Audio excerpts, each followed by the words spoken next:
Cidade contra campo parece uma rivalidade simples, né? Mas na verdade, por trás disso tem uma história super complexa de poder, de dependência e de uma virada de jogo surpreendente que moldou o mundo que a gente conhece hoje. Bora entender essa história. A pergunta que guia a nossa análise é essa aí.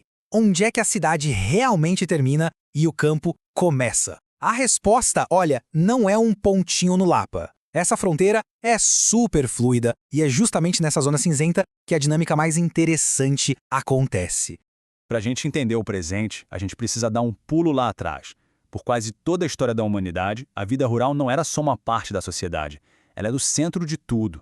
O grande ponto de virada foi a Revolução Neolítica. Pensa só, uma simples semente plantada no chão mudou absolutamente tudo. Grupos que antes viviam como caçadores e coletores agora podiam se fixar num lugar. E foi essa estabilidade que deu origem às primeiras aldeias e, mais tarde, às grandes civilizações, todas elas construídas em cima de uma única base, a terra fértil.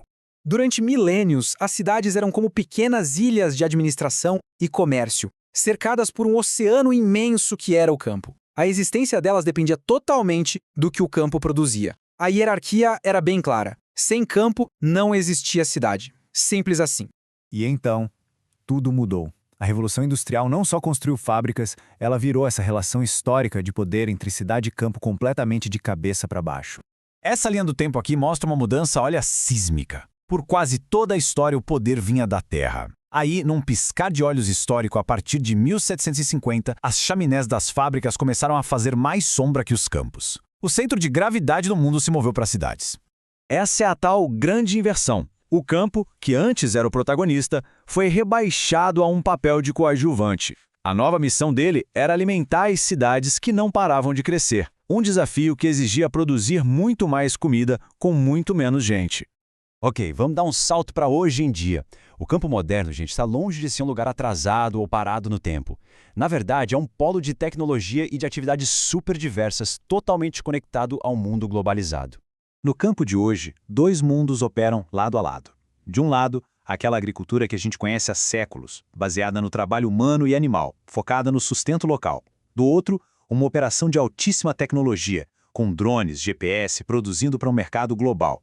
E aqui tem um dado que talvez surpreenda muita gente. Apesar da imagem do agronegócio gigante, é a agricultura familiar a responsável por 70% dos alimentos que chegam na mesa aqui no Brasil.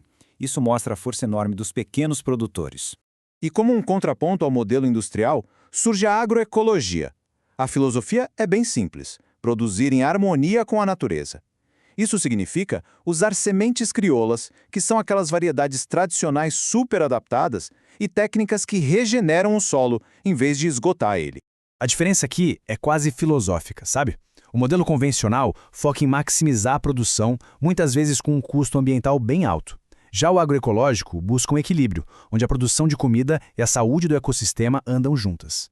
Na pecuária, a gente também vê essa dualidade. Tem a extensiva, com o gado solto em pastos enormes, e a intensiva, que parece mais uma linha de produção industrial, com animais confinados e muita tecnologia envolvida.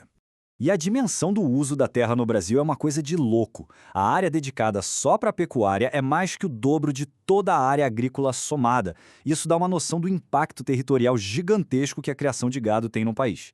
Só que esse aumento incrível na produtividade não veio de graça, né?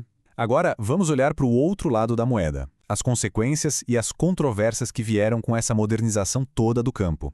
Lá pela metade do século XX, surgiu uma ideia super ambiciosa para resolver um dos maiores problemas da humanidade: a fome. A tal Revolução Verde foi um pacote tecnológico completo, sabe? Sementes de alta produtividade, fertilizantes químicos, agrotóxicos, tudo para multiplicar as colheitas. A promessa era grandiosa: erradicar a fome, garantir a autossuficiência alimentar dos países e modernizar a agricultura no mundo todo. Era uma visão de um futuro onde ninguém mais passaria fome. Mas o preço foi alto. A Revolução Verde gerou impactos ambientais bem sérios. Fortaleceu o monopólio de poucas empresas sobre sementes e insumos e ainda por cima contribuiu para a concentração de terras, expulsando muitos agricultores de suas propriedades. O custo ambiental é imenso. Como aponta o especialista João Meirelles, a expansão da pecuária na Amazônia é responsável por mais de 85% do desmatamento na região. É um número que fala por si só.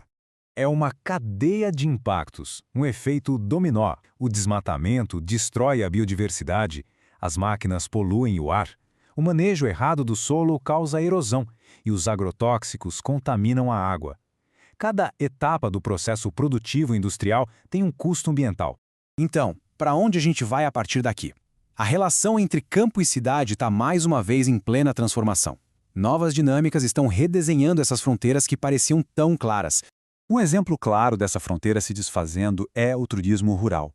É a população da cidade buscando no campo uma experiência autêntica e o campo encontrando nisso uma nova fonte de renda. É uma nova simbiose, uma nova forma de conectar esses dois mundos. E essa demanda é enorme. Dados indicam que o turismo rural tem crescido a uma taxa de 50% ao ano. Isso mostra um interesse cada vez maior da população urbana em redescobrir e valorizar o espaço rural. O que nos leva à questão central para o nosso futuro. Com as fronteiras entre urbano e rural ficando cada vez mais borradas, será que a gente consegue construir um modelo que não coloque um contra o outro, mas que sustente os dois? A resposta para essa pergunta não é só sobre geografia, é sobre o tipo de sociedade que a gente quer construir.